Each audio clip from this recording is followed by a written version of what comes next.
Bismillahirrahmanirrahim.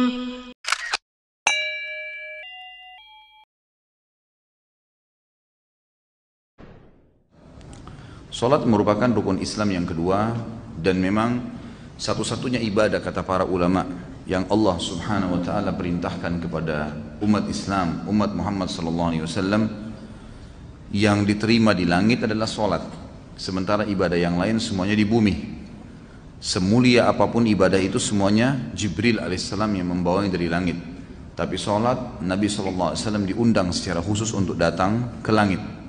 Dan sudah masyhur kisahnya tentang Isra Mi'raj, bagaimana Nabi SAW dihibur oleh Allah Subhanahu wa taala setelah beliau merasa sedih sekali, dikenal dengan amal huzun, tahun kesedihan, karena pada tahun itu Nabi SAW kehilangan dua orang yang dicintainya. Pertama Abu Talib, pamannya, yang selama ini mendukung dakwanya dan meninggal dalam keadaan kufur. Sementara yang kedua adalah istrinya Khadijah radhiyallahu anha yang sangat luar biasa pengorbanan cintanya, kasih sayangnya, pengorbanan hartanya, dan telah dikarunia oleh Allah Subhanahu wa taala anak dari Nabi yang mulia, 6 orang anak. Akhirnya meninggal pada tahun itu dan dikenal dengan tahun kesedihan. Maka Allah Subhanahu wa taala menghibur Nabi kita Muhammad sallallahu alaihi wasallam dengan dua kejadian besar. Yang pertama, kejadian masuk Islamnya jin Nusaybin. Jadi ada jin dari wilayah Irak namanya wilayah Nusaybin. Jumlahnya banyak. Dan jin ini cara berimannya cuma mendengarkan ayat yang sudah beriman dasarnya kepada risalah Nabi sebelumnya, lalu mereka beriman, lalu mereka langsung menjadi da'i di kaumnya, gitu kan. Kemudian yang kedua, kejadian Isra Mi'raj, di mana Nabi SAW dinaikkan ke langit dan menerima perintah sholat. Tentu panjang lebar ceritanya. Yang kita ingin titik beratkan bukan kisah Isra Mi'rajnya, tapi bagaimana Nabi SAW menerima perintah sholat itu di langit dan ibadah yang lain adanya di bumi. Salat ini didefinisikan oleh para ulama adalah gerakan dan ucapan tertentu yang dimulai dengan takbir dan diakhiri dengan salam. Salat sebagaimana kita tahu banyak sekali jenisnya, ada yang wajib dan ada yang sunnah. Kalau yang wajib dimulai dari yang paling afdal adalah 5 waktu salat, kemudian diikuti dengan salat Jumat, kemudian datang setelahnya solat-solat yang mendekati wajib atau lebih tepatnya fardu kifayah. Wajib tapi tercukupkan dengan siapapun yang mengerjakan. Misal kalau sudah ada segelintir muslimin yang kerjakan maka hukumnya sudah gugur. Tapi kalau tidak ada yang kerjakan maka sifatnya wajib. Seperti solat istisqa, minta turun hujan. Seperti solat gerhana, solat khusuf dan kusuf. Kemudian seperti solat jenazah. Ada yang sunnah sangat ditekankan, seperti solat tahajud, sunnah muakkad namanya, tahajud, solat duha, sunnah rawatib, solat-solat qabliyah dan ba'diyah. Ini semua sunnah-sunnah yang sangat dianjurkan untuk dikerjakan. Kemudian ada juga solat yang nafilah. Nafilah artinya tambahan. Seperti masuk di dalamnya ada ulama yang merincikan seperti solat taubat, solat wudu. Ini solat tambahan, gitu kan? Itu kurang lebih definisi solat dan macam-macamnya. Baik, kita fokus kepada solat yang ditekankan di sini, yang membuat seseorang itu berbuat dosa besar kalau dia meninggalkan solat yang wajib. Solat yang wajib. Dan meninggalkan solat ini teman-teman ada dua hukum. Ada yang sampai pada tingkat kufur. Ini orang yang ini bangkang, nggak ada perintah solat, dia bangkang. Maka ini sudah sampai pada tingkat kufur. Dia harus mengulangi syahadatnya. Kalau dia meninggalkan solat malas-malesan, kapan dia mau dia sholat, kapan dia tidak mau enggak, kapan diawasin dia sholat, maka ini hukumnya dosa besar. Imam Adz-Dzahabi mengatakan meninggalkan sholat diangkat pertama dalil oleh beliau surah Maryam ayat 59 sampai ayat 60. A'udzu billahi minasyaitonir rajim, fa khalafa min ba'dihim khalfun adha'us salata wattaba'us syahawat fasawfa yalqawna gayya illa man taba wa amana wa amila salihan fa ulaika yadkhuluna al-jannata wa la yudhlamuna syai'a. Maka datanglah sesudah mereka, jadi ada orang-orang kalau tidak sholat, maka apa yang terjadi? Akan datang generasi juga yang tidak sholat. Keduanya buruk nih. Pengganti yang jelek akan lahir dari orang-orang yang tidak sholat tadi, karena penggantinya juga generasi mereka nanti akan menyia-nyiakan sholat. Dan akhirnya setiap orang yang menyia-nyiakan sholat akan menuruti hawa nafsunya. maka mereka kelak akan menemui kesesatan dan kesusahan hidup. Kecuali orang yang sempat taubat, lalu beriman kepada Allah, lalu beramal saleh, maka mereka lah orang-orang yang nanti kalau meninggal akan masuk ke dalam surga dan mereka tidak dizalimi sedikit pun. Allah Subhanahu wa taala juga berfirman di dalam ayat yang lain, surah Al-Ma'un ayat 4 sampai ayat 5. A'udzu billahi minasyaitonir rajim, fawailun lil musallin alladzina hum an salatihim sahun. Celakalah bagi orang-orang yang salat. Maksudnya adalah orang-orang yang lalai dari salatnya. Kata ulama tafsir adalah orang-orang yang sengaja menunda-nunda salat sampai keluar dari waktunya.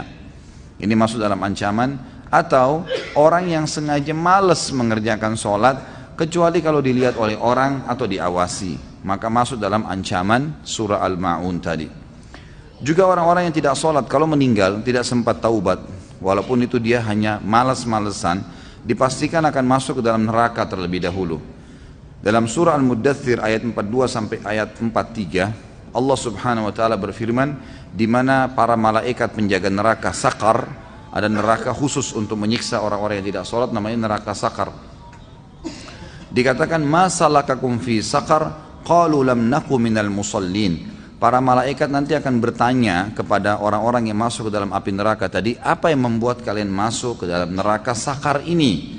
Maka mereka sendiri menjawab mengatakan, kami dahulu tidak termasuk orang-orang yang mengerjakan sholat. Nabi kita Muhammad SAW menekankan sekali sholat dan menjadikan tolok ukur kesolehan seseorang dan perbedaan dasar antara keimanan dan kekufuran adalah sholat. Sabda beliau yang beliau sampaikan dalam hadis riwayat Tirmidzi dalam Kitabul Iman, An-Nasa'i juga menyebutkan dalam Kitabus Shalah dan beberapa perawi hadis yang lain. Kata Nabi SAW, al-ahdul ladzi bainana wa bainahumus shalah faman tarakaha faqad kafar. Perjanjian dan perbedaan dasar antara kita dengan orang-orang yang kafir adalah sholat. Maka barang siapa yang meninggalkannya, dia telah kafir. Maksudnya di sini secara membangkang atau jahdan. Di antara sholat-sholat itu ada juga hadis yang lain berbunyi, bainal abdi wa bainas syirki tarkus shalah. Hadis ini diriwayatkan oleh Imam Muslim dalam Kitabul Iman. Antara seorang hamba dengan kemusyrikan, dengan dosa-dosa berat yang bisa membuat kekal di api neraka adalah meninggalkan sholat. Artinya orang yang rutin menjaga sholat, dia akan jauh dari kemusyrikan. Di antara hadis yang lain juga disebutkan, riwayat Imam Ahmad dan Al-Mundhiri, juga Al-Baihaqi, dan mereka semua menilai hadis ini sahih. Kata Nabi SAW, man taraka as-salata muta'ammidan faqad bari'at minhu dhimmatullah. Barang siapa yang meninggalkan sholat secara sengaja, maka sungguh dia telah mencabut jaminan Allah dari dirinya. Atau dalam makna lain, sungguh jaminan Allah agar dia bisa mendapatkan rezeki pada hari itu, selamat pada saat dia meninggal masuk ke dalam surga, tercabut karena tidak sholat lagi. Kemudian di antara sholat 5 waktu itu, sholat yang paling afdal adalah sholat asar.